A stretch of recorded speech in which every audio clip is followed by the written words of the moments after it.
Ang bawal yung mainggit. How do you handle it? Yung mga kasama mong artista, yung mga kotse nila, luxurious cars, yung mga branded damit nila. Hindi talaga ako nainggit dyan sa mga branded, sa mga luxurious, sa mga bahay because talagang hindi naman natin yan, hindi naman magiging sa'yo yun, blessing naman yan. Bakit mo? Hindi talaga ako mainggit. Ang inggit ko lang yung mukha. Diyan lang. Yung gaganda naman. Yung skin nila ko talagang pisti. Pero, Ito ba ito? oo, totoo talaga, Miss Karen. Pero, kasi siyempre, bakit naman ganito yung mukha ko, no? Minsan mapapagalan ako yan. Pero yung ibang kuan, ba't ganun ang mga mukha nila? May mga joke-joke yung mga parents natin. Siguro, nauna silang gumising nung nagsaboy si Lord ng mga ilong, mga mata daw. Oh, bakit late tayo nagising? So, may mga ganun ako dati. The only girl kasi ako. So, sabi niya, tinatanong ko mama, kung maganda ba ako? Itanong mo na lang yan sa ibang araw. So, mga ganun yung sagot ng mama ko. Di ba huwag ka magtanong kung ayaw mo nang makinig yung sagot. Ay, mga ganun sila.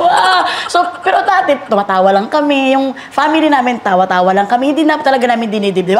Baka magalit ka na naman. Ito ay talaga. So, nadala namin sa kabataan namin yung ang life is serious. Life is talagang problema na ang life. Bakit pa natin problemahin? So, let's make it light at enjoy natin ang buhay. Kasi pasalamat tayo kay Lord na nabuhay tayo.